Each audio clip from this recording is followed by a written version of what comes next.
pecah kulit. Baik Bapak Ibu sekalian, saya mengundang untuk hadir di acara ini dan silahkan sharekan kembali acara ini agar menjadi berkat bagi banyak orang, kepada rekan-rekan, kepada saudara-saudara, kepada keluarga Bapak Ibu sekalian. Baik, dalam waktu beberapa saat lagi acara ini akan saya mulai. Di Bandung kali ini baru mulai hujan. Ya, selamat bergabung di acara ini Vina dari Bandung, Navo dari Medan, dan juga Kobingki dari Bandung. Ya, silahkan bagi yang di Facebook juga bergabung. Kita akan segera mulai acara ini.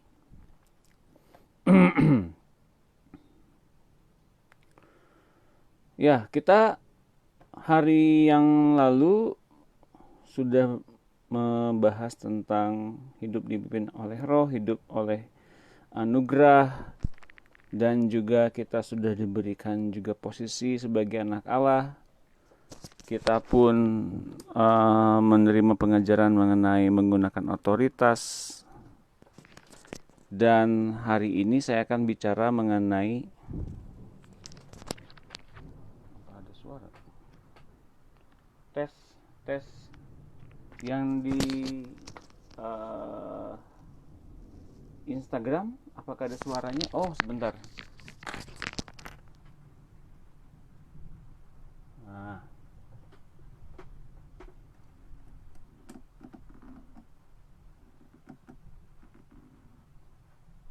Sekarang mungkin ada suaranya ya di Instagram. Ini yang di Facebook juga mungkin ada suaranya sekarang. Ya, saya akan menunggu dulu Bapak Ibu sekalian untuk hadir semuanya. Masih ada suara.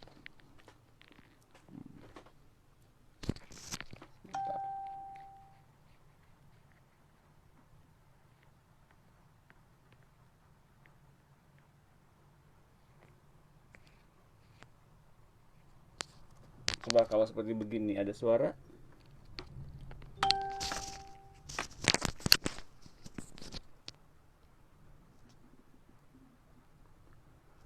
Yang di Instagram live tolong suaranya agar jelas memakai headphone. Ya. Better kayaknya memakai headphone biar jelas. Wow, di sini panas sekali ya ternyata Bapak Ibu sekalian.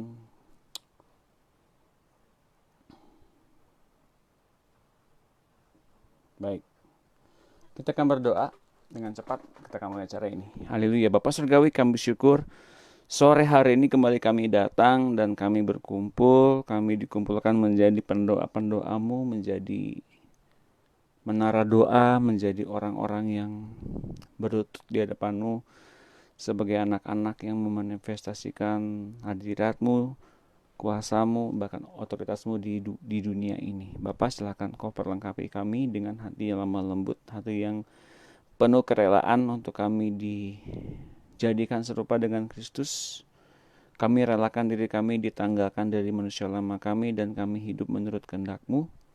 Kami hidup dalam pimpinan Roh Kudus. Mari Bapak, penuhkanlah hati kami dengan isi hati-Mu. Kerinduan kami penuh dengan kerinduan-Mu. Jadikan kami sebagai kerajaan Allah di muka bumi ini. Mari Tuhan Yesus, Kau yang membangkitkan kami menjadi imam-imam yang berkerajaan pada sore hari ini. Silakan Tuhan berikan pada kami hal-hal yang baru yang belum pernah kami dengar sebelumnya. Dan Roh Kudus berikan pada kami damai sejahtera-Mu, sukacita-Mu, pengharapan-Mu. Agar apa yang Kau kerjakan dalam hati kami ini menjadikan satu lingkungan yang besar, kerajaan Allah di muka bumi ini, dan semakin meluas di kota-kota kami, di tempat tinggal kami, keluarga kami, di dalam bangsa dan negara kami seluruhnya. Terima kasih Roh Kudus, dalam nama Tuhan Yesus kami mengucap syukur. Haleluya. Amin. Baik. Bagi Bapak Ibu sekalian yang mengikuti acara ini, saya nggak perlu pakai ini karena nggak dipakai ya. Ya, bagi yang baru datang bergabung di acara ini, harap melihat kembali rekaman di hari-hari sebelumnya, karena bahasan hari ini menyambung dari bahasan-bahasan sebelumnya, Bapak Ibu sekalian. Jadi kalau hari ini langsung bergabung, saya rasa akan banyak pertanyaan. Tapi kalau sudah bergabung dari hari-hari sebelumnya, pasti akan nyambung sekali. Baik, hari ini ketika saya tadi mempersiapkan bahan ini tadi siang, tiba-tiba saya disuruh membuka bagian dari kitab Perjanjian Lama, terutama kitab Yeskiel. Yeskiel itu adalah seorang imam. Nyambungnya dengan kemarin itu kita waktu bahas tentang imamat yang rajani bangsa yang kudus. Waktu dalam pembuangan itu Yeskiel dapat firman dari Tuhan. Yeskiel itu disuruh oleh Tuhan untuk menyampaikan berita. Terlebih dulu Yeskiel itu bertemu dengan Tuhan, mendengar Tuhan bicara, dan sebelumnya ia melihat penampakan Tuhan yang luar biasa, seperti tampaknya mengerikan gitu ya. Ada ada awan-awan bergulung-gulung, ada kilat menyambar-nyambar, dan ada bentuk seperti malaikat-malaikat Tuhan. Nah, ketika itu Yeskiel menjabat sebagai imam, dan ketika Yeskiel diperintahkan untuk berkata-kata kepada bangsa Israel, sebetulnya Yeskiel terlebih dulu masuk ke dalam alam roh, dunia roh kerajaan Allah. Dan di situ baru Allah bicara kepada Yeskiel. Nah, Yeskiel ini diberitakan oleh Tuhan, datanglah kepada bangsa yang keras kepala, bukan kepada bangsa yang tidak akan mengerti suaramu, tidak akan mengerti bahasamu, tapi mereka memang keras kepala, tegar, nggak mau dengar. Nah, ketika Yeskiel kemudian di pasal-pasal setelahnya, Yeskiel diperlihatkan hal-hal yang akan datang, dunia akan datang, bahkan hal-hal yang bahkan hari ini pun kita belum sampai ke sana. Yeskiel diperkenankan untuk melihat hal-hal yang rahasia, bahkan hal-hal yang ada dalam hatinya Tuhan. Saya heran hari tadi siang, kenapa kok Tuhan memberikan kepada saya ayat ini. Baru saya ngeh ketika saya bertanya lebih lanjut tentang apa yang akan saya bagikan sore hari ini, baru saya mengerti bahwa ternyata di hari pertama kita karantina di rumah masing-masing dan kita tidak boleh kemana-mana itu, kita sedang sabatikal. Kita sedang dipersiapkan masuk ke dalam era berikutnya. Kita sedang dipersiapkan masuk ke dalam rangkaian mujizat Tuhan.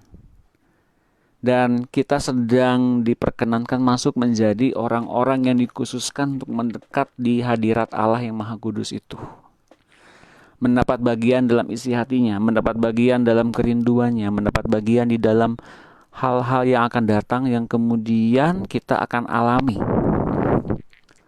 Tapi dari berbagai kesempatan itu, Bapak Ibu sekalian, kita udah bilang itu adalah hak ya. Hak sebagai anak Allah, sebagai posisi sebagai anak Allah, bahwa kita menjalankan otoritas di muka bumi ini. Tetapi hal-hal yang kemudian dinyatakan oleh Tuhan kepada Yeskiel, seperti apa yang dinyatakan Tuhan kepada kita pada sore hari ini, kemudian kita menjadi seorang pendoa syafaat, sebagai seorang pemberita Injil, sebagai seorang yang mendoakan bangsa dan negara kita. Di tempat kita berdiri, di tempat kita hidup ini, kita menjadi pembela bagi orang-orang yang kita kasihi, terutama bagi keluarga kita dan bagi sesama kita yang kita kasihi. Jadi ternyata pelajaran sepanjang 2 minggu ini, hampir 2 minggu ini, Bapak Ibu sekalian, kita sedang dipersiapkan untuk yang pertama, berkesempatan sebetulnya matang terlebih dulu. Berkesempatan untuk menjadi orang-orang yang tamat pelajarannya terlebih dulu, bersama-sama dengan Tuhan tentunya. Dan berkesempatan untuk melihat masa-masa yang akan datang, termasuk rahasia-rahasia yang akan datang di dunia akan datang, dan bahkan setelah ini terus ngapain. Bapak Ibu sekalian sekarang nangkep ya mengapa kita belajar soal hidup dipimpin oleh Tuhan, hidup penanggalan manusia lama, lalu kita berposisi sebagai anak Allah. Sekarang kita ngerti arahan kita adalah untuk lebih matang dulu, lebih dewasa dulu, dan berkesempatan untuk berdoa bagi mereka yang sedang ada dalam masalah, terutama mereka yang menjauh dari Tuhan.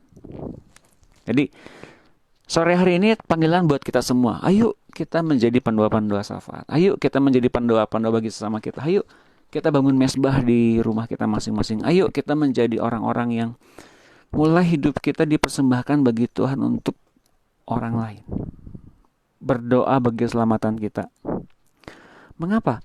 Karena untuk itu Tuhan sudah perlengkapi dengan segala fasilitas kerajaan Allah. Karena untuk berbuah lebat, kita pasti diberikan yang terbaik bagi kerajaan Allah. Dia ngomong soal berkat, bukan ngomong soal berkat jasmani saja, tapi terlebih lagi ngomong soal berkat-berkat rohani yang dipersiapkan oleh Allah kepada kita sebagai anak-anaknya. Jadi perhatikan baik-baik apa yang akan kita bagikan pada sore hari ini, karena kemudian bisa jadi kehidupan, nyawa, jiwa orang-orang sekitar kita bergantung dari apa yang kita bagikan sore hari ini. Bergantung dari apa yang sedang Tuhan kerjakan di dalam hidup kita dalam pelajaran sore hari ini. Ya, kita akan mulai masuk ke dalam temanya soal brokenness, tentang pecah kulit. Kita udah tahu kita mengundang Yesus masuk di hati kita agar Tuhan Yesus itu mempunyai tubuh jasmaniah kembali di muka bumi ini, ya tepatnya menyelundup menjadi roh Allah dalam diri kita, merubah tubuh kita menjadi serupa dengan tubuhnya yang mulia. Agar nanti pada saat sekejap mata, pada saat sangkakala berbunyi, dalam sekejap mata, tubuh kita diubahkan menjadi tubuh kebangkitan yang mulia seperti Tuhan Yesus. Proses perubahan tubuhnya itu hari ini, Bapak Ibu sekalian. Bukan sekejap mata pada saat di sana saja, tapi perubahan proses pertumbuhannya itu hari ini, agar bisa diubahkan dalam sekejap mata nanti pada saat pengangkatan. Jadi perhatikan baik-baik, sekaranglah waktunya brokenness itu. Bukan ancur-ancuran. Brokenness itu bukan seperti kita diombang-ambingkan dengan ketidaknyataan, lalu kita diombang-ambingkan dengan berbagai keadaan yang tidak menentu. Bukan. Kita menjadikan roh yang ada dalam diri kita, itu roh Allah atau roh Tuhan Yesus, itu menjadi roh yang leluasa untuk bergerak dalam tubuh kita. Amin. Dan yang menjadi penghalangnya adalah masalah tabiat daging, masalah hati yang lama, dan masalah manusia lama kita yang masih ingin egois. Sejak Adam dan Hawa makan buah pohon pengetahuan baik dan jahat, ada roh pemberontakan yang memasuki daging Adam dan Hawa hingga manusia turun-temurun memiliki karakter yang sama, yaitu roh pemberontak terhadap perintah-perintah Allah. Jadi saya pastikan Bapak Ibu sekalian, setiap kita yang adalah manusia lama, kalau sekarang masih pakai manusia lama, kita nggak mungkin bisa berkenan di hati Allah. Nggak akan mungkin bisa. Kalau dulu mungkin bisa, karena Henoh dan Elia ternyata bisa melakukannya, tapi itu pun dengan syarat dan ketentuan yang berlaku pada masa itu. Tapi pada masa ini ternyata Tuhan telah memberikan kepada kita Roh Kudus. Dan ini standarnya lebih tinggi lagi dibanding perjanjian lama. Nah, manusia perjanjian lama itu manusia-manusia yang memang belum mengenal Roh Kudus sebetulnya secara tetap. Tapi kita tinggal bersama-sama dengan Roh Kudus secara tetap di dunia ini. Roh Kudus mengubah kita menjadi tubuhnya berkuasa, dan merubah fungsi-fungsi tubuh kita agar fokusnya kembali kepada Tuhan Yesus, kepada pohon kehidupan. Perhatikan ini baik-baik. 2 Korintus 5 ayat 15. Nah, Bapak Ibu sekalian silakan buka Alkitabnya. Kita akan baca sama-sama. Nanti tandai di Alkitabnya. Kalau diperlukan Bapak Ibu sekalian boleh mencatat, silahkan. Karena akan sangat penting bagi Bapak Ibu sekalian selanjutnya setelah ini, apa yang Tuhan inginkan dalam kehidupan Bapak Ibu sekalian. Dan Kristus telah mati untuk semua orang. Perhatikan itu. Supaya mereka yang hidup tidak lagi hidup untuk dirinya sendiri, tetapi untuk Dia yang telah mati dan telah dibangkitkan untuk mereka. Jadi Tuhan Yesus telah mati agar semua orang mati manusia lamanya. Pak, tadi kalau Bapak nggak salah bilang tadi setiap manusia itu ada roh pemberontakannya ya. Betul. Pak, nyambungnya dengan bahasan yang waktu-waktu yang lalu, setiap orang tuh ada roh pemberontakannya, apakah sama nggak? Setiap orang tuh punya sel kanker dalam tubuhnya. Iya. Setiap adanya sel-sel pemberontakan di dalam tubuh kita, itu tandanya kemungkinan besar ada sel kanker. Dan ini bahaya Bapak Ibu sekalian. Sel kanker itu adalah berupa sel yang nggak mau takluk kepada tubuh seseorang. Nggak mau dia sistemnya membesar, menjadikan sel-sel itu di luar keinginan si manusia yang punya tubuh itu.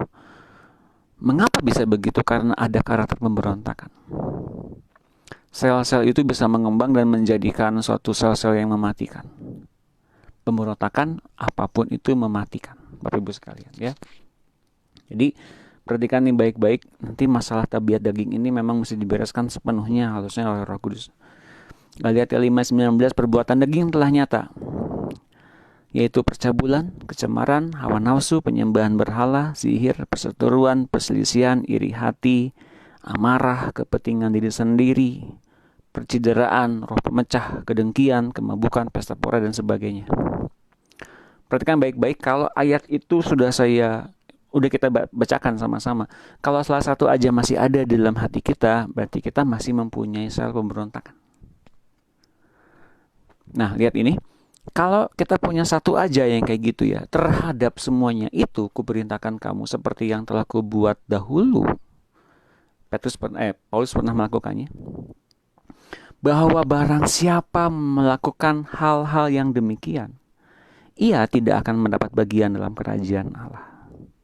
Bapak Ibu sekalian, kalau kita mempunyai perbuatan yang demikian, artinya kita tidak layak dapat bagian dalam kerajaan Allah. Ini perkara yang serius loh. Kita yang inginnya masuk dalam kerajaan Allah, tapi kita tuh ditolak oleh kerajaan Allah karena kita punya yang beginian.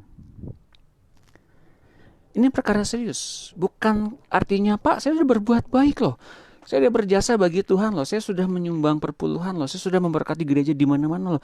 Tuhan nggak pedulikan itu selama kita masih punya yang beginian. Percabulan, kecemaran, hawa nafsu, penyembahan berhala, sihir, perseteruan, perselisihan, iri hati, amarah, kepentingan diri sendiri, dan seterusnya. Kalau kita masih punya yang begituan, nggak lewat Bapak Ibu sekalian dalam kerajaan Allah. Itu nggak boleh masuk.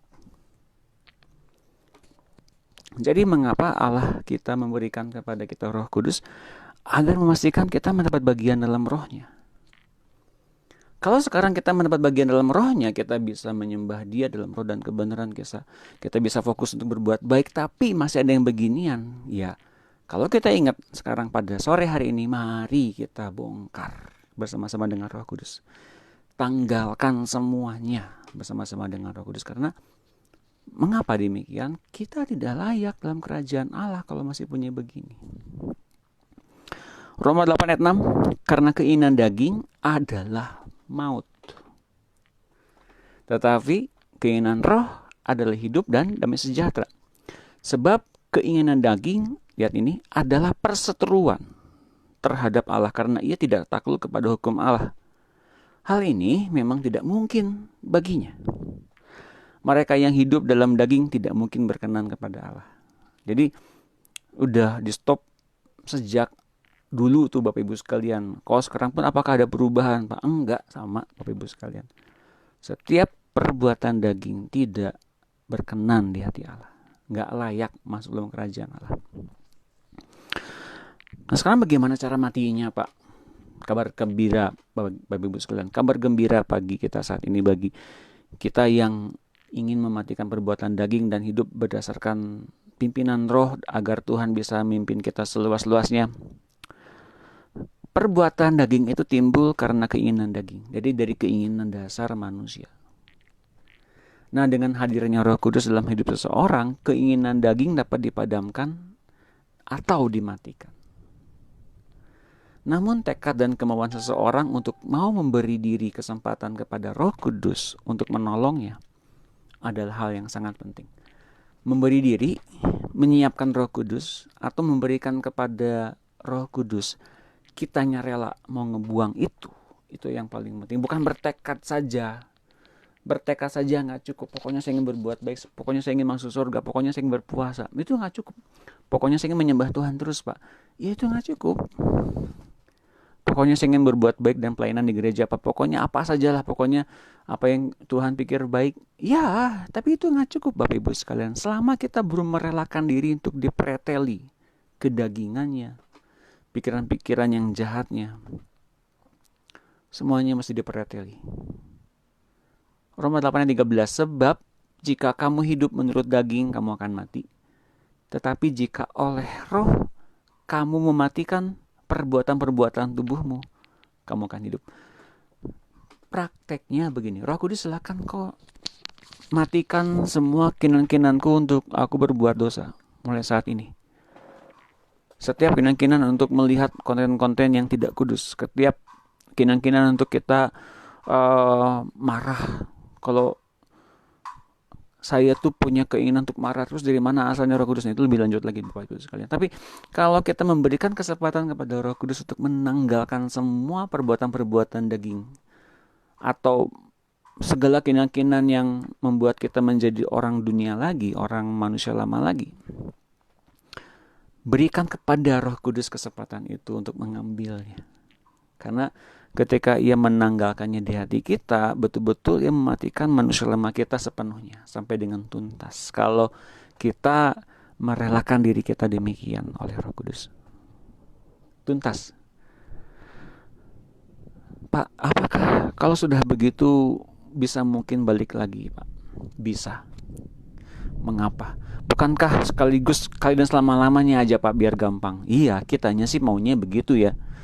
Tapi ketika kita hidup di muka bumi ini, kita berseberangan, kita hidup di dunia ini, ada satu apa yang muncul di hati kita, misalnya ada satu hawa nafsu, ada satu, misalnya kalau laki-laki nih ya sudah beristri gitu, tiba-tiba di depannya ada perempuan lewat cantik, wah langsung kepikiran, boleh juga nih kalau saya punya nomor teleponnya nih. Nah itu Bapak Ibu sekalian tuh, itu udah nggak boleh Bapak Ibu sekalian. Itu Tuhan udah bilang itu berzina.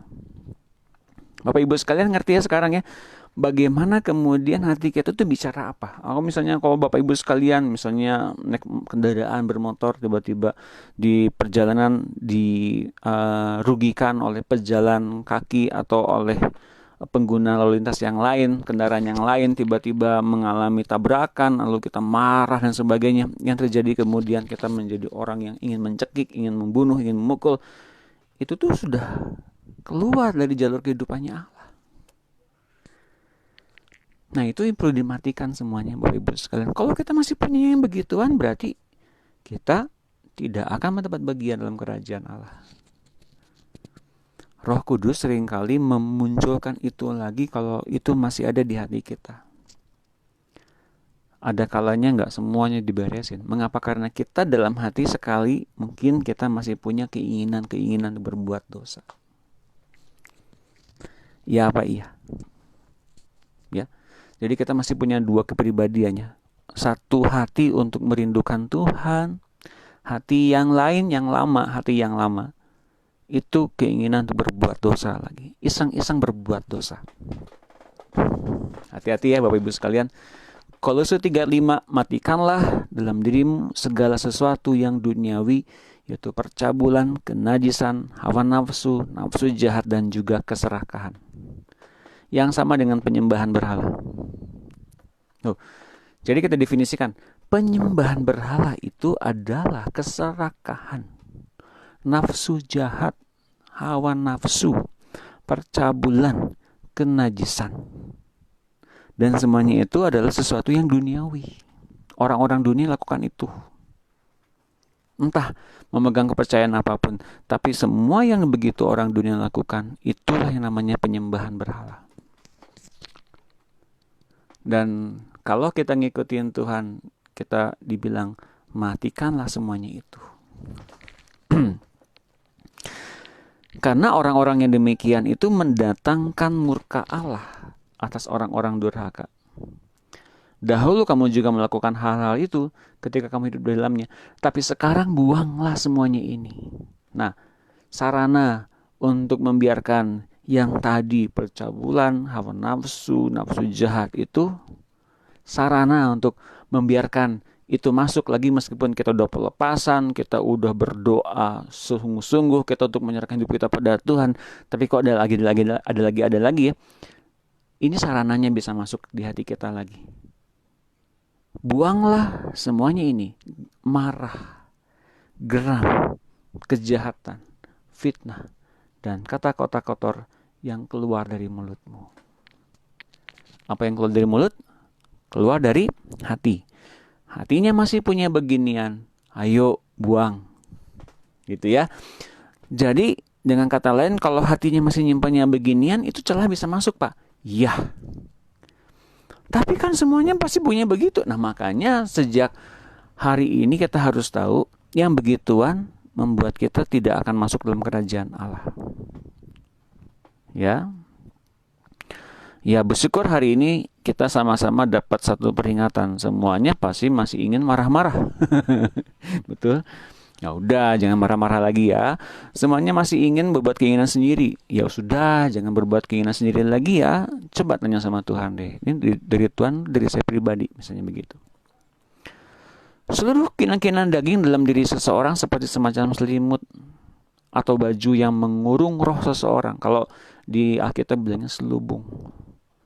Yang sudah mengalami kelahiran baru. Jadi meskipun orang ada lahir baru, tapi itu berupa selimut, baju berlapis-lapis.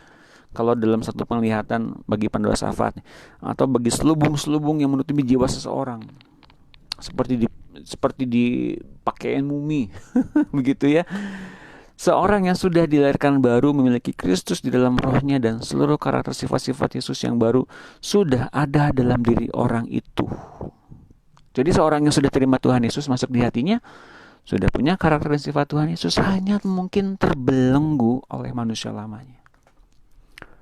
Makanya Roh Kudus menginginkan kita untuk menanggalkan baju-baju yang melapisi rohnya Tuhan Yesus itu. Nah, Kolose 3:9, jangan lagi kamu saling mendustai karena kamu telah menanggalkan manusia lama serta kelakuannya dan telah mengenakan manusia baru yang terus-menerus diperbaharui untuk memperoleh pengetahuan yang benar menurut gambar kaliknya. Jadi kalau tentang manusia baru itu perlu diperbaharui terus-menerus ya? Iya. Sampai kapan, Pak? Sampai kemudian tercipta image tentang Tuhan Yesus di dalam diri orang percaya. Image, karakter, gambar diri. Nggak usah ngaku saya Tuhan Yesus. Enggak, itu memang nggak boleh loh Bapak Ibu sekalian. Itu ayatnya sudah ada. Jangan nanti kamu percaya Mesias ada di sini, Mesias ada di sana. Itu Bapak Ibu sekalian udah ngerti ya, itu udah nggak boleh loh. Ada orang udah ngaku sana ada yang sudah ada jadi Tuhan Yesus jadi manusia. Enggak, saya nggak ngajarin begitu. Yang saya bagikan adalah setiap dari kita mempunyai gambar keserupaan dengan Kristus. Hingga orang ketika menjamah kita atau berhadapan dengan kita dan kita mendoakan, orang itu seperti mendapat lawatan dari Tuhan langsung. Meskipun akhirnya kita lemparkan lagi kepada Bapa di sorga, kemuliaan hanya bagi Engkau. Wah, Bapak hebat banget doanya Pak. Saya bisa dapat sesuatu dari Bapak nih. Oh, enggak, itu Tuhan yang baik. Itu Bapakmu di sorga yang ngomong begitu. Jadi semua dikembalikan lagi kepada Allah. Tidak pernah ada satu orang pun hamba Tuhan yang bilang, iya saya doanya emang bagus kok, memang gitu saya hamba yang diurapi kok sama Tuhan. Enggak Bapak Ibu sekalian. Ya. Efesus 4:21. Karena kamu telah mendengar tentang Dia dan menerima pengajaran di dalam Dia, menurut kebenaran yang nyata dalam Yesus, yaitu bahwa kamu berhubung dengan kehidupan kamu yang dahulu, harus menanggalkan manusia lama yang menemui kebinasaannya oleh nafsunya yang menyesatkan. Setiap manusia lama belum diperbaharui Tuhan Yesus atau belum menerima Tuhan Yesus, semua pasti binasa. Kenapa? Karena manusia lama itu hidup oleh hawa nafsu. yang menyesatkan mereka. Hawa nafsu itu membuat ilusi. Dunia bikin ilusi. Hingga kita menjadi orang-orang yang duniawi. Ilusi-ilusi itu membuat kita menjadi orang-orang yang sukar menanggalkan manusia lama. Karena sudah teridentifikasi hidup kita, di dalam jiwa kita menginginkan hal-hal yang demikian. Betul tidak? Apa yang dunia lakukan, kita ingin melakukannya. Kalau kita udah begitu, kita mengidentifikasikan kita menjadi orang dunia lagi. Bukan orang kerajaan Allah. Jadi setelah kita berdoa, setelah kita lahir baru, setelah kita dipimpin oleh Roh Tuhan, setelah kita minta Roh Kudus untuk menanggalkan masa lalu kita dan kemudian kita berfokus kepada Tuhan, apa langkah berikutnya, Pak? Nah, di dalam diri orang percaya, meskipun orang itu sudah dipimpin oleh Roh Kudus, di dalam anugerah posisi yang benar di tahtanya Tuhan Yesus, hidup di sorga secara roh gitu ya, turun naik ke sorga gitu, dapat penglihatan, wah pokoknya luar biasa keren deh pokoknya ya. Tapi ada kalanya di tiap-tiap diri orang percaya selalu ada sejarah dosa atau trauma di masa lampau, dan itu adalah ikatan-ikatan yang menghambat pertumbuhan seseorang di dalam rohaninya. Jadi trauma dan masalah perilaku dosa yang belum dibereskan adalah pengikat di masa lampau. Paulus berusaha melupakan masa lampaunya dengan cara menganggapnya sebagai sampah. Apa yang ia lakukan? Apa yang didefinisikan sebagai sampah? Yaitu kehormatannya, martabatnya, harga dirinya, apa yang orang-orang dunia pikir berharga, justru ia anggap sebagai sampah dan kerugian, dan kemudian dia melepaskannya. Jadi apa yang dunia hargai sebetulnya apa yang dunia hargai dianggap nggak berharga oleh Tuhan. Ayatnya saya pernah baca highly esteemed di mata Tuhan itu kebodohan sebenarnya. Nanti saya akan bahas nanti itu nanti. Saya akan bahas dulu yang tadi ya. Pengampunan, pemutusan hubungan yang diucapkan diikuti dengan doa permohonan kepada Roh Kudus untuk menghapus ingatan masa lampau itu dapat membebaskan seseorang dengan sempurna. Barangkali beberapa dari Bapak Ibu sekalian, beberapa sudah mengalami ini ketika menghubungi saya untuk berdoa bersama-sama tentang pemutusan di masa lampau. Ada pelepasan, ada inner healing, ada penyembuhan batin dalam jiwa seseorang. Atau ada pelepasan. Kalau pelepasan itu seseorang itu seringkali berbuat kesalahan yang sama diulang-ulang, itu ada ikatan. Perlu ada pelepasan. Nah, kalau misalnya ada satu hal yang sukar untuk dia ngampunin, biasanya ada yang mesti diperbaiki dalam jiwanya, disembuhkan dalam jiwanya. Kapan tepatnya saat pikiran-pikiran itu muncul? Wah, itu barangkali banyak sekali, Pak. Barangkali munculnya pada saat seseorang itu dalam kandungan mamahnya. Seorang ketika waktu dipukulin papanya, tiba-tiba dia mengurung diri di kamar, lalu kemudian di pikirannya, di hatinya timbul ingin kalau sudah besar nanti saya akan menjadi orang yang keras dan sebagainya. Berupa tekad, berupa janji, karena berdasarkan luka hati, luka batin, dan kemudian muncul trauma-trauma. Saudaraku, Bapak Ibu sekalian, kita seringkali menghadapi itu loh tanpa kita sadari. Trauma kepada orang marah, trauma kepada situasi yang mencekam, takut kegelapan, takut binatang tertentu. Ya, wah Pak Doni mah jangan main-main Pak, sok Pak Doni naik motor ke taman safari misalnya gitu. Ya nggak gitu juga, maksudnya takut kepada kecoa, takut kepada cecak dan sebagainya. Itu kita masih perbaiki loh, betul-betul kita masih sembuhkan. Dari mana asalnya tuh takut-takut seperti itu? Misalnya gini ya, mungkin Bapak Ibu sekalian lihat saya seperti ini takut sama kecoa, kan aneh. Dari mana asalnya tuh begitu? Gitu ya. Takut keadaan ketika ada orang yang marah-marah sama kita menjadi orang yang traumatis. Itu perlu dibereskan. Filipi 3 ayat 7. Tetapi apa yang dahulu merupakan keuntungan bagiku, sekarang ku anggap rugi karena Kristus. Malahan segala sesuatu ku anggap rugi karena pengenalan akan Kristus Yesus Tuhanku lebih mulia daripada semuanya. Oleh karena dialah aku telah melepaskan semuanya itu dan menganggapnya sampah, supaya aku memperoleh Kristus. Ayat 13-nya, saudara-saudara, aku sendiri tidak menganggap bahwa aku telah menangkapnya, tapi ini yang kulakukan, aku melupakan apa yang telah di belakangku dan mengarahkan diri kepada apa yang di hadapanku, dan berlari-lari kepada tujuan untuk memperoleh hadiah, yaitu panggilan surgawi dari Allah dalam Kristus Yesus. Banyak penghalang-penghalang di masa lampau, tapi itu tuduhan dan dakwaan. Jangan didengerin, itu manusia lama. Kalaupun kita mau serius ngadepinnya, ayo bersama-sama dengan Roh Kudus. Roh Kudus, ini kok aku masih dituduh, emangnya masih ada yang salah ya? Kalau satu perbuatan itu diulang-ulang, berarti memang masih diberesin, dimimpiin berulang-ulang, dikerjain oleh Roh Kudus dalam satu penglihatan berulang-ulang, misalnya begitu ya. Berarti itu memang masih diberesin. Misalnya kalau Bapak Ibu sekalian sering mimpi gambar tentang kuburan, gambar tentang rumah reyot, gambar tentang nginep di hutan atau nginep di tempat-tempat yang kotor, terutama ada air mancur yang airnya kotor, membludak airnya air selokan atau air yang tidak jernih, itu kalau diulang-ulang mimpinya, berarti itu mesti perlu dibereskan Bapak Ibu sekalian. Sungguh. Mengapa? Karena kemudian kita punya hati yang salah. Atau seringkali Pak, saya mimpi dikejar-kejar oleh siapa, saya nggak tahu Pak. Bentuknya perempuan, tapi saya dikejar-kejar sama perempuannya mengerikan Pak. Nah itu diantaranya Bapak Ibu sekalian. Ada roh stres yang mengintai hidup seseorang kalau misalnya dia dikejar oleh yang begituan. Nah, Paulus menemukan mekanisme tabiat pemberontak warisan Adam dan Hawa dalam daging manusia itu dan menamai sebagai hukum dosa dan hukum maut.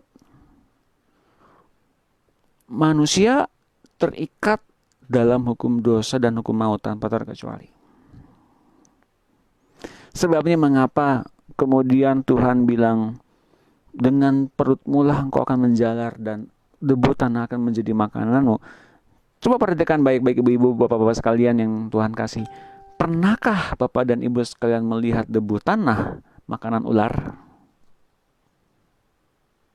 Enggak, betul tidak? Enggak pernah lihat ada debu tanah dimakan sama ular. Bentar, suara-suaranya enggak kedengeran. Apakah benar? Apakah suara saya cukup kedengeran yang di Facebook? Atau enggak kedengeran? Kalau enggak kedengeran, tolong silahkan kenakan headsetnya ya Ibu Dina. Ya, karena bisa dengar ya. Nah, ketika Tuhan bilang sama ular, tepatnya bukan bilang, tapi mengutuk, memberikan kutukan. Dengan perutmu lah engkau akan menjalar dan debu tanah akan menjadi makananmu. Apakah ular memakan debu tanah? Tidak kan? Coba perhatikan baik-baik. Kalau kemudian Adam yang asalnya menjadi manusia akan menguasai Firdaus, lalu kemudian Adam jatuh ke dalam dosa, kemudian Tuhan menjatuhkan hukuman. Kamu akan kembali menjadi tanah karena dari debu tanah kau diambil. Secara langsung kita bisa lihat, oh berarti ketika manusia itu mati, manusia kemudian dimangsa sama ular. Ini udah jelas kelihatan kan? Artinya manusia itu terikat dosa dan maut, menjadi hamba dosa dan menjadi diikat oleh maut. Artinya manusia semuanya tanpa terkecuali itu dimangsa oleh ular, menjadi peliharanya ular untuk dimakan oleh ular. Jadi kalau kita mau lepas dari namanya hukum dosa dan hukum maut dan tidak menjadi debu tanah lalu dimakan sama ular, kita mesti menjadi anak Allah yang hidup. Amin. Hadirnya hukum Taurat yang menjadi percekcokan di mana-mana, kan kita nggak jadi orang yang diikat oleh hukum Taurat kan Pak? Betul, saya percaya kalau orang tersebut punya Roh Kudus. Kalau orang tersebut dipimpin oleh Roh Kudus, ya tepat. Betul? Nah makanya kalau kita semua sudah dengar pimpinan Roh Kudus, pasti menggenapi hukum Taurat dengan benar. Tidak merombak. Hukum Taurat akan berlaku sampai dunia dan langit ini masih hidup, masih ada. Tetapi sekarang yang paling penting adalah bagaimana kita mematikan setiap tabiat manusia lama itu. Pertama bagi kita yang sudah menjadi pengikut Kristus. Ini yang paling penting. Karena tabiat dan karakter manusia lama itu nggak takluk kepada hukum Allah. Amin. Siapapun dia, nggak bisa lolos dari hukum Allah sebetulnya.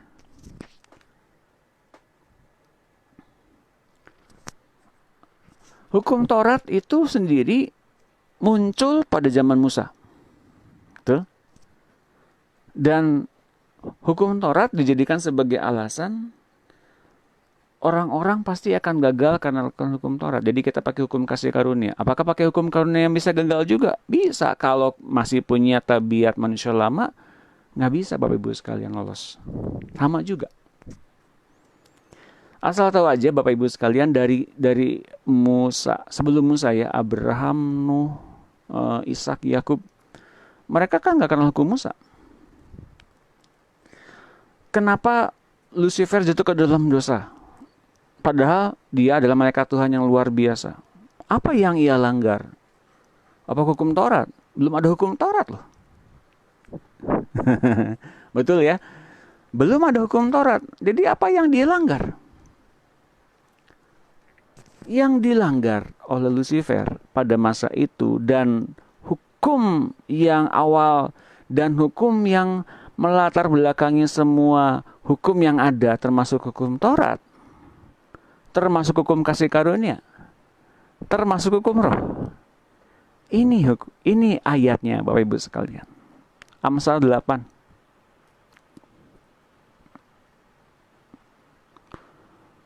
Amsal 8 ayat 36.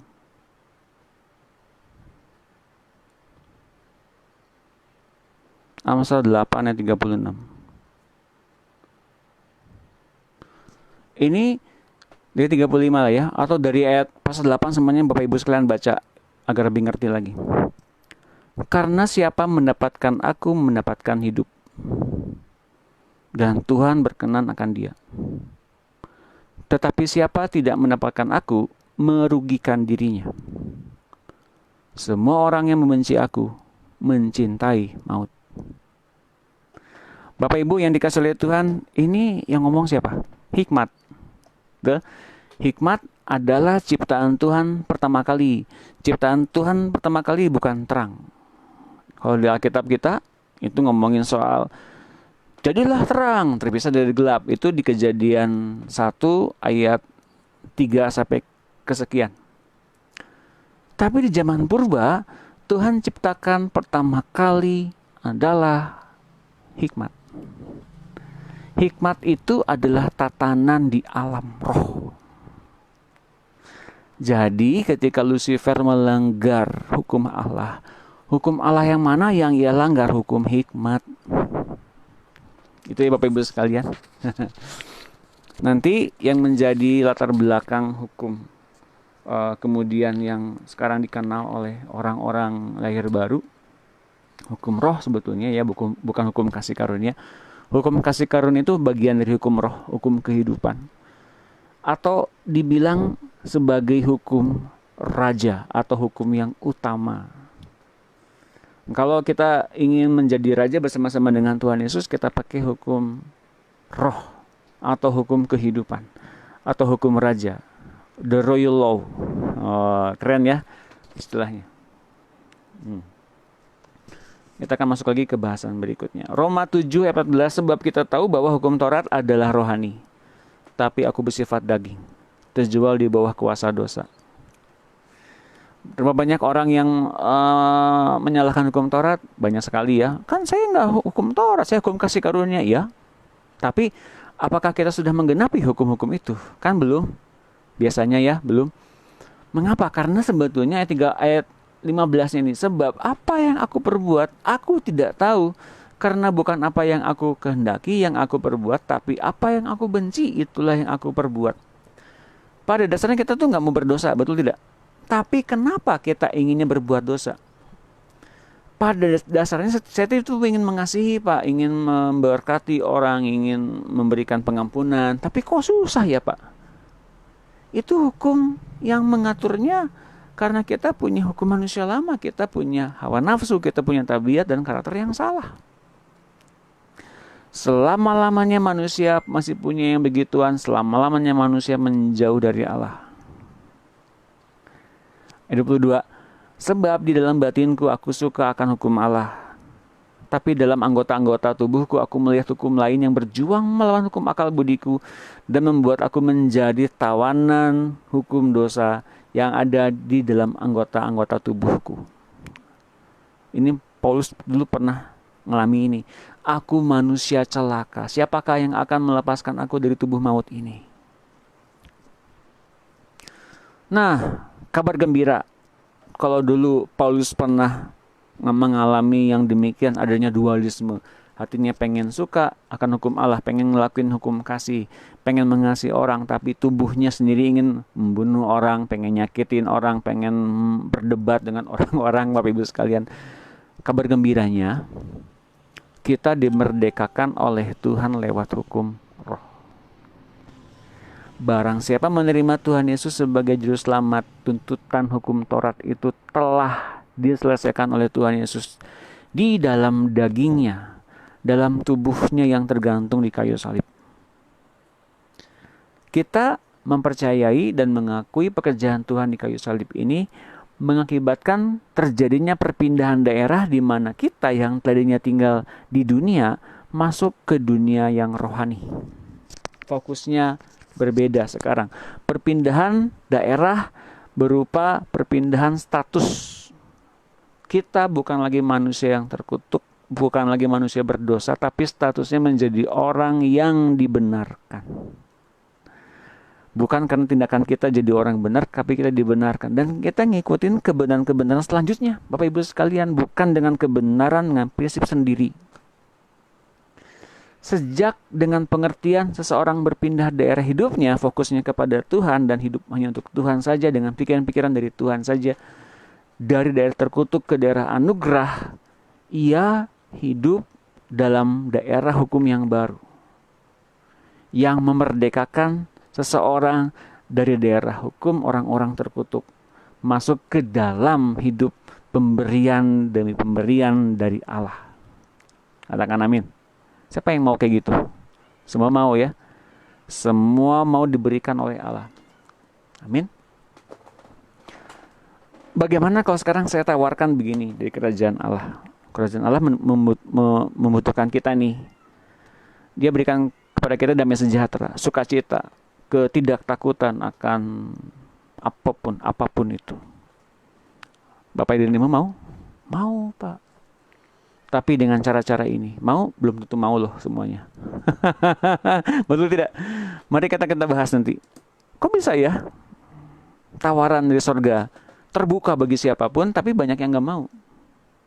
Aneh ya?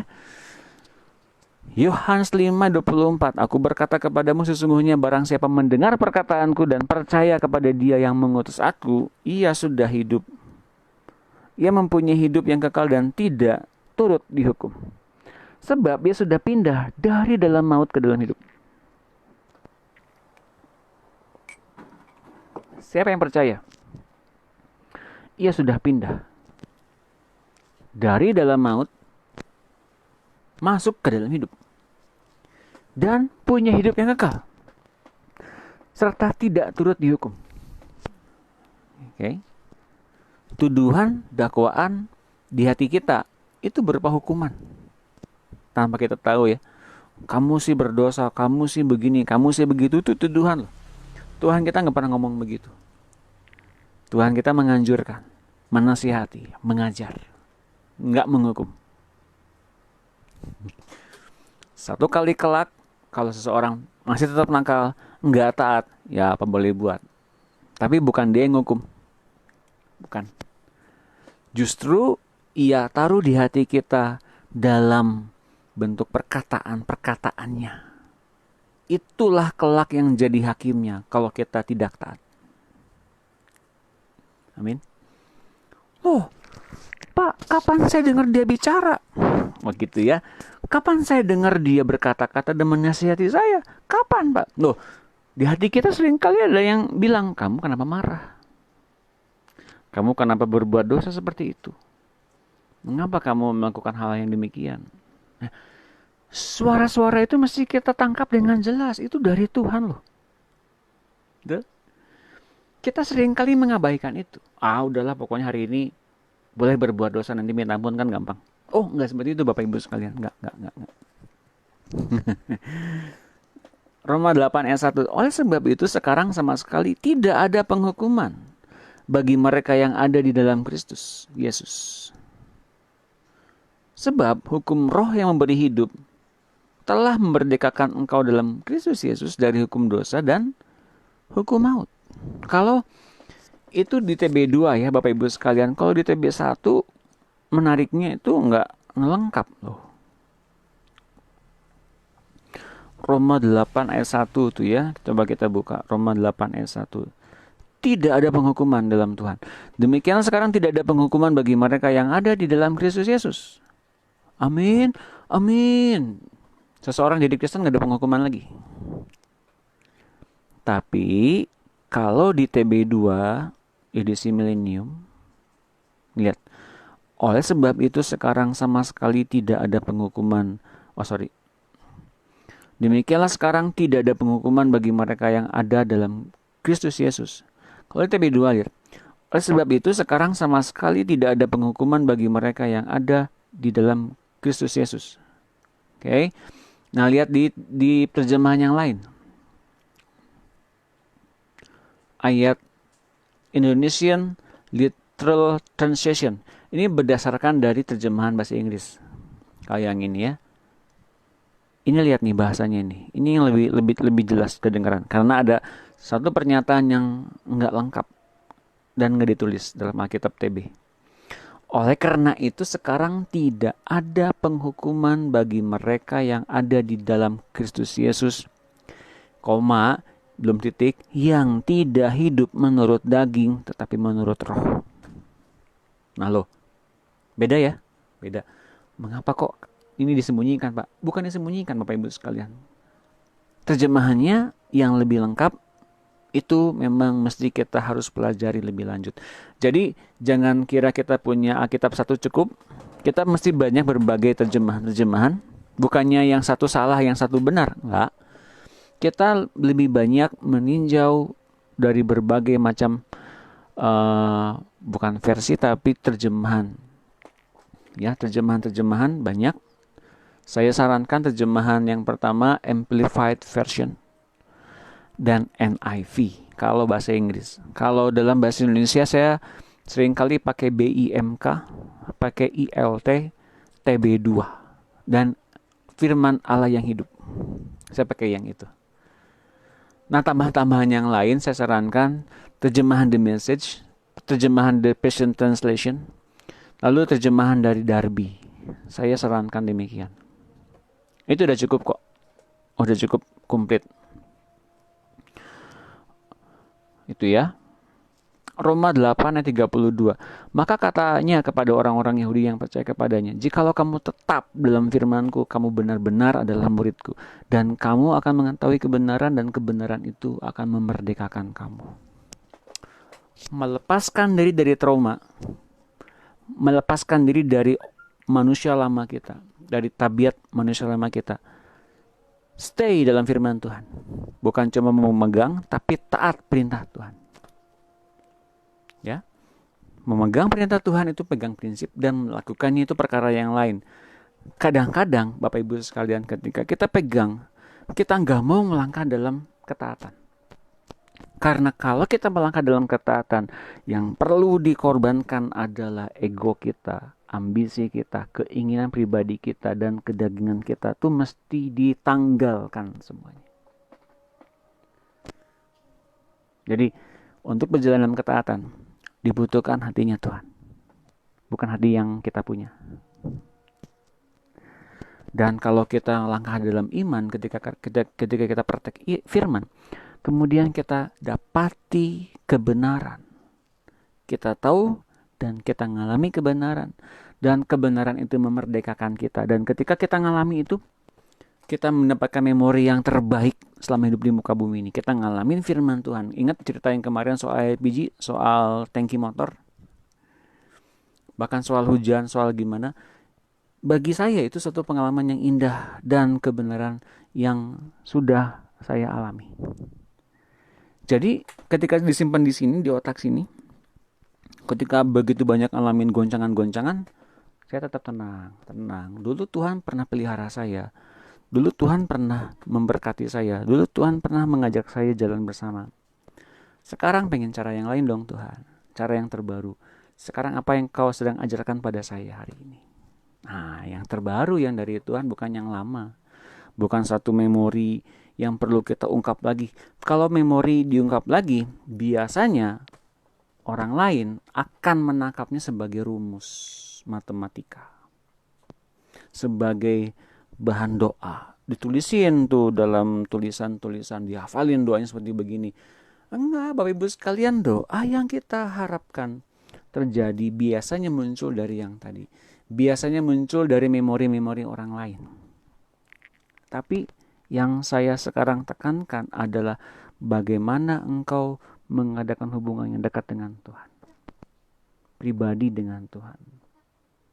Orang-orang belum tentu ngalamin.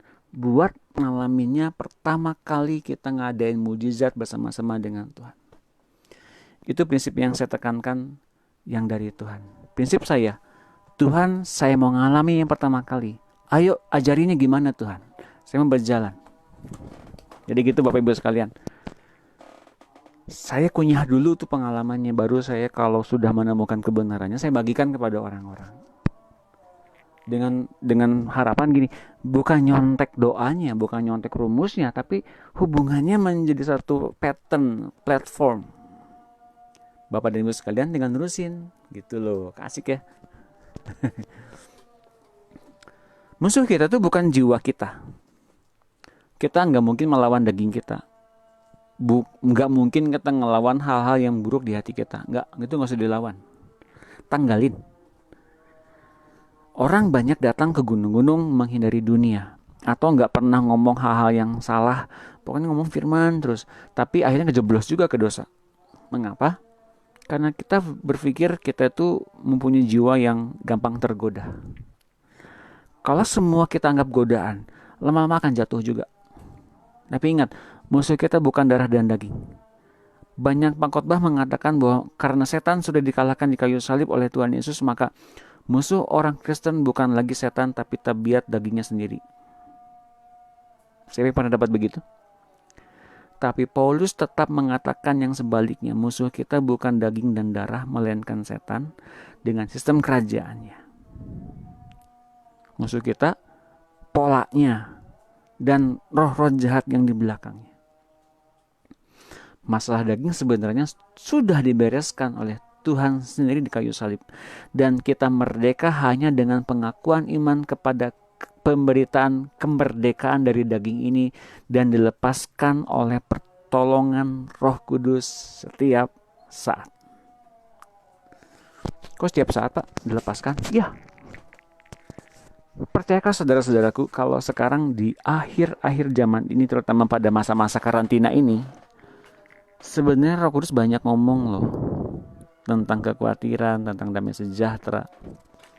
Yang di IG Live, acara ini nanti akan terputus karena memang jatuhnya udah habis. Nanti saya akan reload lagi ke rekaman, ke tayangan berikutnya. Jadi tolong jangan langsung udahan dulu yang di IG Live. Saya akan selesaikan dulu di IG Live yang sekarang, nanti terusin lagi ya.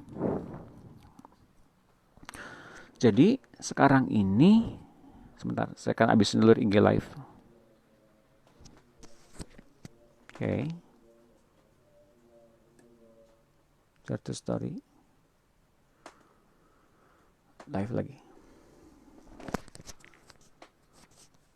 Ya, live lagi nih. Siap. Silakan bergabung kembali yang di IG Live. Seringkali masalah kita berpikir, wah saya punya godaan. Saya senantiasa kalah dalam godaan-godaan saya. Enggak, sebetulnya Bapak Ibu sekalian, kitanya milih untuk berdosa. Kitanya fokusnya berbeda kepada dosa terus-menerus. Coba fokus kita kepada siapa yang ada di balik hawa nafsu itu. Nah makanya hal pertama yang kita harus tanya adalah Roh Kudus. Roh Kudus, sebenarnya di dalam hatiku ini ada apa? Dari mana asalnya? Percayakah Bapak Ibu sekalian kalau dewasa-dewasa ini banyak orang sebetulnya sedang dipimpin oleh Roh Kudus masuk ke dalam damai sejahtera, kepada sukacita, kepada pengharapan, kepada iman. Bukan kepada ketakutan, bukan kepada kekhawatiran, kekurangan akan makanan, kekurangan akan minuman, nggak bekerja, nggak dapat duit dan sebagainya. Betul nggak Bapak Ibu sekalian? Kita tinggal milih nih, mau hidup dalam damai sejahtera nggak? Mau hidup dalam kekhawatiran nggak? Atau mau hidup dalam anugerah Allah nggak? Diberikan semuanya loh oleh Allah sebetulnya.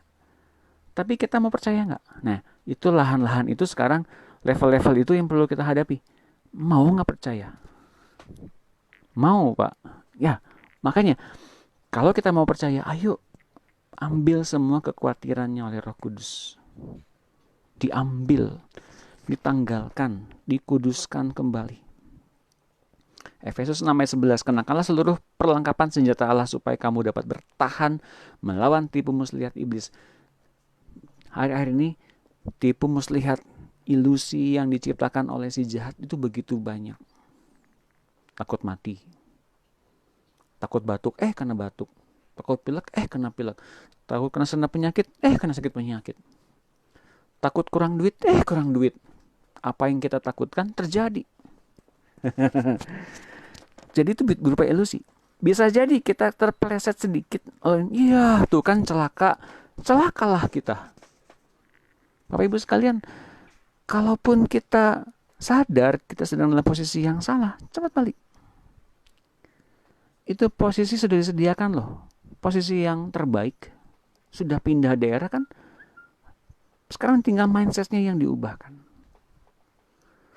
Karena perjuangan kita bukanlah melawan darah dan daging, tapi melawan pemerintah-pemerintah, melawan penguasa-penguasa, melawan penghulu-penghulu di dunia yang gelap ini, melawan roh-roh jahat di udara. Yang kita lawan tuh yang pemerintahan yang gak kelihatan, invisible government, roh-roh jahat di udara. Setan-setan dan seluruh malaikat-malaikat terang yang jatuh ke dalam dosa. Coba kalau kita memakai otak kita, memakai tubuh jasmania kita, pakai pengetahuan kita, nggak akan beres-beres. Betul? Justru kemudian kita akan menuding orang lain, menuding orang-orang yang berprinsip berbeda dengan orang-orang itu. Berapa banyak sekarang kita sadar ternyata banyak orang Kristen sedang dipecah belah oleh si jahat. Ya Pak, iya. Sadari ini keinginan si jahat loh. Kita banyak dipecah belah oleh berbagai macam kepentingan. Dan diantaranya kepentingan apa? Kepentingan diri paling benar, paling rohani, paling suci, paling gak ada salah. Amin. Kita mesti tanggalkan semuanya itu. Egoisme itu datangnya dari setan. Ini ayatnya nih, Yakobus 3 ya. Jadi yang masih egois gitu itu datangnya dari setan loh. Kita jadi anak setan loh. Betul. Saya enggak akan lembut-lembut bilang ya masih boleh lah, kan kita masih hidup di dunia ini. Enggak. Saya akan bilang kalau kita itu mempunyai yang namanya masih ego, kita asalnya dari setan. Yakobus 3 ayat 14-15. Jika kamu menaruh perasaan iri hati dan kamu mementingkan diri sendiri, janganlah kamu memegahkan diri dan janganlah berdusta melawan kebenaran. Itu bukanlah hikmat yang datang dari atas, tapi dari dunia, dari nafsu manusia, dari setan-setan. Saya boleh jelasin ya. Setan-setan itu punya ilusi untuk melawan Allah. Kekuasaannya terbatas. Memang punya kuasa, terbatas. Dan sudah dikalahkan oleh Yesus di kayu salib. 2000 tahun yang lalu. Yang ia bikin sekarang adalah menipu manusia dengan ilusi-ilusinya. Agar manusia kehilangan kemuliaan Allah. Dan agar manusia tidak berpengharapan. Maka manusia mesti dimatikan. Dimatikan lewat apa? Dengan cara membangkitkan di dalam diri manusia rupa-rupa keinginan, hawa nafsu, nafsu jahat, pikiran-pikiran kedagingan, dan perbuatan-perbuatan kedagingan. Kemudian manusia itu kemudian melawan hikmat Allah. Nah, baru kemudian ketahuan manusia melawan Allah. Jadi Bapak Ibu sekalian, kalau kita masih punya egoistis atau egosentris, itu asalnya bukan dari Tuhan. Kalau pada hari ini kita menghadapi kenyataan begini, bersyukurlah kita sedang diperhadapkan kepada satu kebenaran. Oh, saya berarti masih punya yang dari setan ya. Ini menjawab dari pertanyaan Ibu Elsie, Yakobus 3 ayat 14 sampai 15. Oh, masih punya yang begituan, berarti masih ada setannya ya. Berarti kita masih punya hati manusia lama. Dan saya akan bilang kepada semua orang Kristen termasuk anak-anak Allah juga. Kalau kita yang masih begituan normal nggak? Normal Bapak Ibu sekalian. Dan kita tahu sekarang kita sudah dinyatakan, ayo buang semuanya, hati manusia lamanya, buang semua. Isi-isinya buang semua deh. Bahagia banget kalau ternyata kita temukan, kita hanya menemukan yang adanya damai sejahtera, sukacita. Bukankah itu yang kita inginkan? Jadi mengapa kita menyatu dengan dunia kalau kita pengen yang begituan? Amin. Damai sejahtera, sukacita, kebenaran, pengharapan, iman. Wah, kayaknya enak banget ya. Tapi kalau lihat keadaan lagi begitu, jatuh lagi. Nah, itu Bapak Ibu sekalian, tandanya kita masih punya hati manusia lama. Oke. Amin. Terusin lagi. Roh Kudus diberikan kepada kita, orang percaya, orang beriman, agar beroleh pertolongan dan pimpinan Roh Kudus. Orang percaya melakukan kembali hukum-hukum dan perintah-perintah Allah dengan mudah. Karena ada kekuatan yang menolongnya. Untuk ini setiap orang percaya harus belajar mendengar suara Roh Kudus dari dalam hatinya. Mau gak mau Bapak Ibu sekalian, orang yang dilahirkan baru mesti belajar mendengar pimpinan Roh Kudus. 2 Korintus 5 ayat 7, sebab hidup kami ini adalah hidup karena percaya, bukan melihat. Bagaimana saya akan bilang begini sama Bapak Ibu sekalian? Ini corona bukan nggak ada apa-apanya lah sama akhir zaman yang sangat mengerikan. Kalau mau lihat di kitab Wahyu, tapi semuanya itu overall Tuhan sediakan kemenangan demi kemenangan. Bapak Ibu sekalian percaya? Ada amin? Mengapa? Karena setiap mujizat dalam Alkitab selalu diawali dengan adanya masalah. Amin. Perhatikan perkataan saya baik-baik. Setiap kali ada masalah, selalu ada mujizat Tuhan terjadi. Anda boleh lihat di berbagai tempat di Alkitab selalu ada mujizat Tuhan, selalu diawali dengan adanya masalah terlebih dahulu. Jadi pada hari-hari ini, kita akan melihat mujizat Tuhan terjadi atas kota kita, atas bangsa kita, atas negara kita, atas rumah tangga, keluarga, penghasilan, pelayanan, bahkan gereja-gereja Bapak Ibu sekalian yang ada di sini. Amin. Ya. Roma 8 ayat 5, sebab mereka yang hidup menurut daging memikirkan hal-hal yang dari daging, mereka yang hidup menurut roh memikirkan hal-hal yang dari roh. Jadi prinsip kita hidup dipimpin oleh roh kah atau oleh daging kah? Masuk nanti ke surga kah atau ke neraka kah? Batasannya apa? Pikiran. hari-hari ini, dari pagi sampai sore hari ini, bahkan sampai nanti malam nanti, kita mikirin apa? Kalau mikirinnya tentang kekhawatiran, ketakutan, kita arahnya kemana udah tahu. Tapi kalau kita mikirnya Tuhan dan kasihnya dan Tuhan dan pengajarannya dan Tuhan dengan segala ketaatannya, ngikutin terus polanya begitu, endingnya pun kita akan tahu kemana. Pikirannya gimana? Bapak Ibu sekalian ya. Nah sekarang praktek mengubah definisi dan karya Roh Kudus. Banyak orang berusaha dengan kekuatannya mengubah karakternya disertai dengan permohonan doa agar Tuhan menolong mereka dalam kelemahan mereka. Cara ini tidak pernah mengubah karakter seseorang, nggak pernah, membatin apalagi gitu. Kecuali memperbaiki sedikit kelemahan pribadi di sana-sini. Tambal. Memperbaiki keadaan dengan bersikap baik di depan banyak orang, menutupi kesalahan-kesalahan itu dengan bermuka dua. Menutupi kekurangan dengan pelayanan diantaranya. Bapak Ibu sekalian, nggak pernah memperbaiki karakter itu. Allah telah mengerjakan sendiri perkara-perkara perubahan karakter dalam diri orang percaya. Apa yang tak mungkin dilakukan oleh kekuatan manusia telah dilakukan oleh Allah sendiri dengan jalan menggantung anaknya dalam tubuh manusia, dalam tubuh daging. Sama halnya dengan dosa yang kita perbuat, Dia sendiri telah menanggungnya hingga dengan kita percaya akan berita pengampunan dosa dan pengakuan iman, maka dosa kita dihapuskan olehnya. Ini dulu Bapak dan Ibu terima dulu. Karena pendalamannya akan sangat dalam. Dan itu berguna bagi Bapak Ibu sekalian yang melayani tubuh Kristus. Karena kemudian selain kita nanti mengalami diri kita itu dirombak total oleh Roh Kudus, karakternya dibuang. Untuk apa sih sebetulnya? Satu, untuk kepentingan diri kita sendiri. Kedua, untuk kepentingan tubuh Kristus.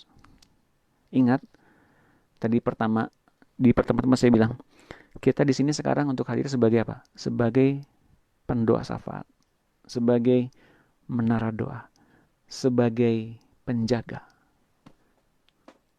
Bapak Ibu sekalian ngerti ya? Apa yang dimaksud dengan watchman? Penjaga. Bayangkan begini, kita menjadi watchman itu menjadi sebetulnya tindakan yang paling kalau saya bilang garis terdepan dalam kerajaan Allah. Tapi banyak orang sebagian bilang, sebagai kacung. Posisinya nggak terhormat. Karena sebetulnya watchman itu adalah seseorang peninjau. Kalau ada musuh datang gitu ya, ada peperangan datang dari jauh tuh, si watchman yang ditinggal di menara yang paling tinggi gitu ya, melihat dari jauh ada musuh datang, siap-siap berperang gitu.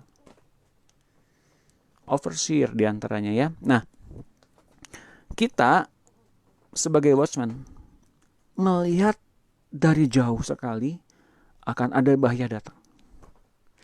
Artinya kita sudah melihat, mengalami Allah sedang ngadain apa dalam kehidupan di dunia ini. Itu pentingnya Bapak Ibu sekalian menjadi watchman. Dan keuntungannya jadi watchman kita adalah orang-orang yang pertama kali mengetahui rahasia-rahasia hati Allah dan apa yang akan terjadi di dunia akan datang. Oleh karena itu maka sikap kita sekarang adalah berdoa. Berdoa. Bukan agar masalahnya hilang. Agar orang-orang yang percaya, agar orang-orang yang ikut ke dalam persekutuan kita, agar orang-orang yang masuk ke dalam apa yang sedang kita perbuat hari-hari ini, itu orang-orang masuk ke dalam lingkungan habitat kerajaan Allah sepenuhnya dan tinggal dalam pola-pola pikiran yang benar. Sama seperti orang-orang memakai masker, kan biar nggak kena virus ya. Demikian pula kita mulai membatasi diri dengan orang-orang ngomong manusia lama, dengan orang-orang ketakutan, kecemasan, kekhawatiran, kekurangan, maut, kematian, sebagainya. Mulai kurangi. Mengapa? Karena lambat laun kalau kita dengar-dengar terus begitu, hati kita akan mempertanyakan, iya gitu ya? Jangan-jangan iya.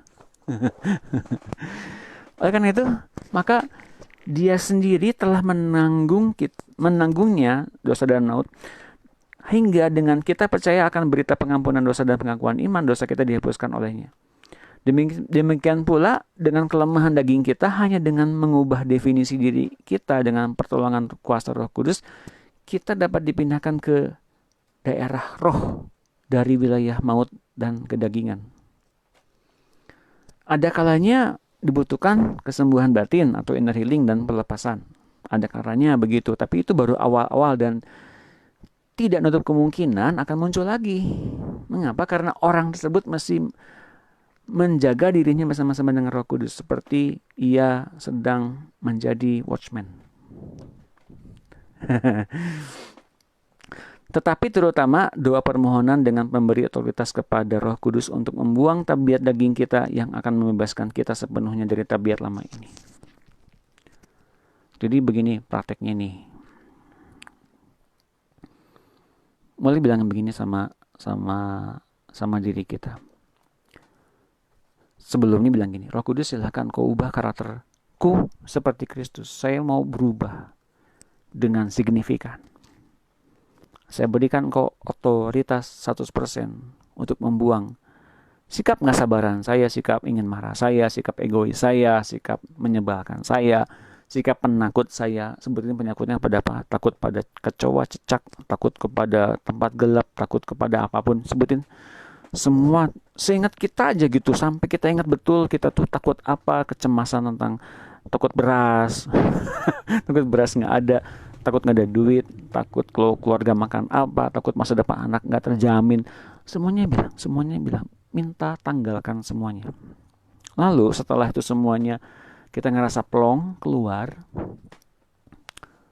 mulai tanamkan nilai-nilai yang benar di dalam diri kita bersama-sama dengan Roh Kudus. Roh Kudus, mari kita tanamkan di dalam karakter dan roh kita. Bilang kita ya, bukan aku.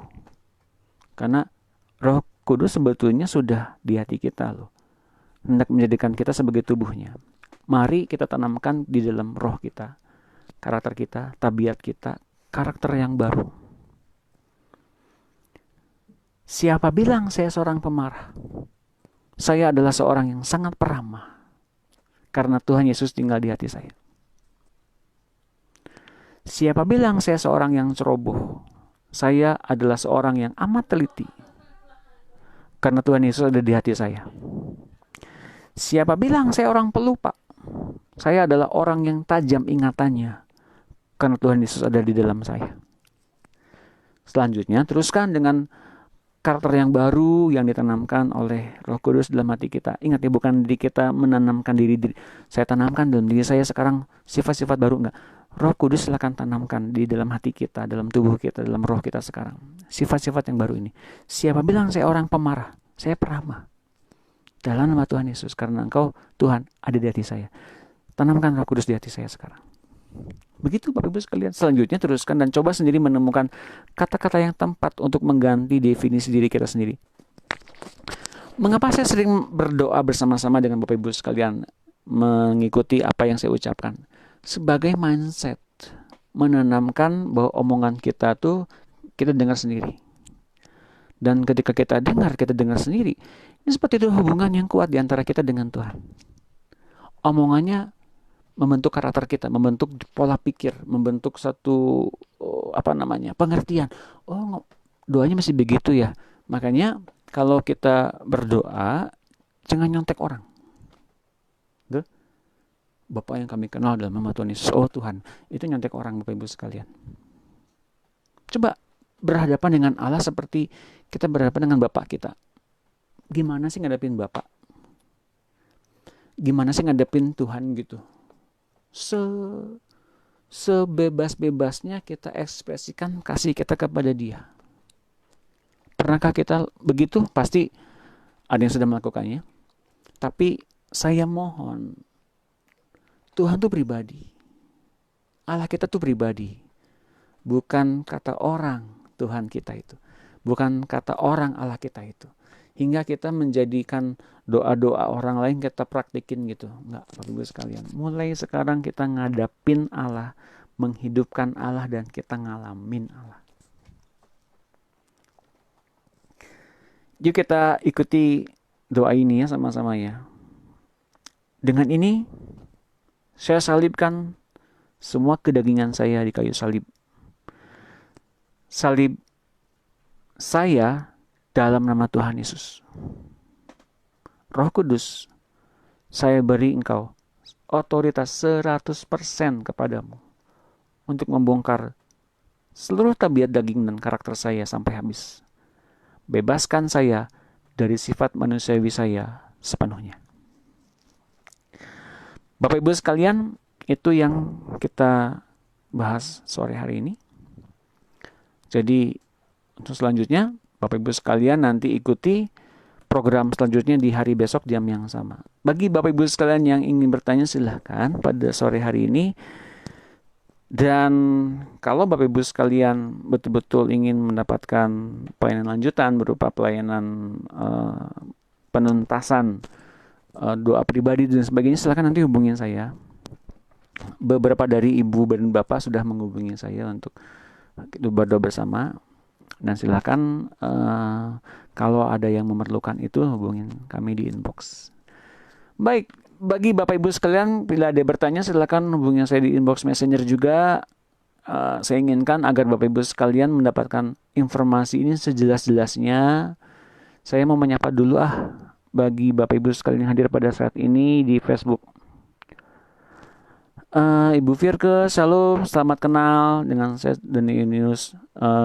Ibu Reni dari Malaysia, Ibu Monica dari Medan, halo Ibu Pariki dari Jakarta. Bagaimana kabarnya Pak Riki di Jakarta? Apakah banjir? Mudah-mudahan tidak ya. Pak Yosua, apa kabar Pak? Selamat sore. Dan juga Ibu Elsie dari Jakarta. Gimana Bu Jakarta Tengah Selatan? Apakah banjir?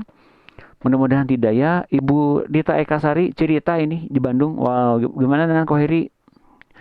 Sudah lari bersama hari ini? Belum pasti. Ibu Joy Hasana, selamat sore, salam. Ida dari Malaysia, halo Ida. Oh, sebentar. Kemudian Pak Rudi Kriswanto, salam. Pak Rudi, Ibu Indri, salam. Selamat malam. Dan juga Pak Wayan. Betul, Pak Wayan, apa kabar? Ibu Dina, halo. Selamat sore Ibu Dina. Pak Joni Halim, wow, terima kasih ya Pak Joni udah bergabung. Dan juga Ibu Ruth yang setia sekali bergabung. Ibu Ruth, terima kasih sudah bagikan acara kita di Malaysia. Dan Pak Alvin Giovanni, selamat sore, salam kenal Pak. Pak Joni Mas Limta dari Lampung, selamat sore Pak, salam buat Ibu ya dan seluruh keluarga. Pak Yulianus, halawa Yuli, selamat sore Pak. Dan Juni di Jakarta. Jangan lupa tetap diet ya. Bercanda. Nah, lalu Ibu Kristina Yeni, selamat malam, selamat sore Bu, selamat malam waktu Indonesia Barat. Dan Pak Mario Zega. Lalu Jackson dari Papua, ayo selamat sore Jackson. Saya tunggu kabar informasi selanjutnya ya. Pak Pujai, terima kasih Pak Pujai sudah hadir. Lalu Rika dari Medan, terima kasih. Yonatan juga datang dari Jakarta, terima kasih dari Bekasi ya. Dan Navo dari Medan, keren.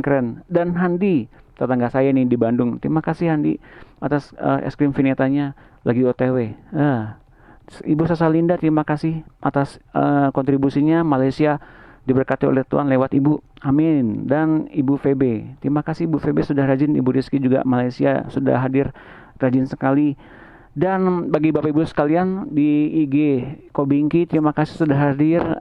Lalu Naftali, Pak Langsur, terima kasih kalian semua keren sudah bergabung di IG. Wow, terima kasih ya sudah hadir. Dan saudara-saudaraku yang lain diantaranya di Jakarta, Billy, Antonio, Dimas, dan Pak Agus, terima kasih sudah bergabung. Kita akan berdoa, kita tutup acara ini. Besok jangan lupa jam 5 tepat kita akan mulai lagi dengan bahasan yang lebih dalam. Mari kita berdoa. Haleluya. Bapa Surgawi, kami bersyukur malam hari ini kami boleh mendapatkan apa yang diperlukan bagi kami bertumbuh di dalam roh. Kami sekarang mau ditanggalkan sepenuh-penuhnya selaput-selaput baju lama, manusia lama kami Engkau buang. Mari Roh Kudus sepanjang malam ini ingatkan kami apa saja yang masih salah. Engkau rombak, habiskan, tanggalkan semuanya agar hati kami yang bersama-sama dengan Kristus keluar seperti terang. Kami persilakan Kau tanggalkan semua manusia lama kami di kayu salib. Apa yang kami miliki sekarang adalah hidupnya Kristus yang berlimpah-limpah. Kami sekarang membiarkan Kau bekerja penuh, menyalurkan definisi baru di dalam roh kami, tabiat dan karakter kami. Semuanya dari Tuhan. Terima kasih Roh Kudus, kami bersyukur Engkau jaga hati kami senantiasa agar kami tetap fokus kepada pernyataan-pernyataan yang ajaib, dan jadikan kami sebagai penjaga, baik penjaga kota kami, penjaga keluarga rumah tangga, penjaga gereja kami. Kami sekarang mau sepakat, kami semua mau dijadikan sebagai penjagamu. Terima kasih Roh Kudus, berikan pada kami yang diperlukan, roh yang menjaga-jaga, dan seluruh buah roh dan karunia roh pun komplit dalam diri kami. Kami bersyukur dalam nama Tuhan Yesus. Haleluya. Amin. Baik Bapak Ibu sekalian, jangan lupa hadir ya besok jam 5. Sambungannya nih, pendalaman lebih dalam lagi. Selamat malam, Tuhan memberkati.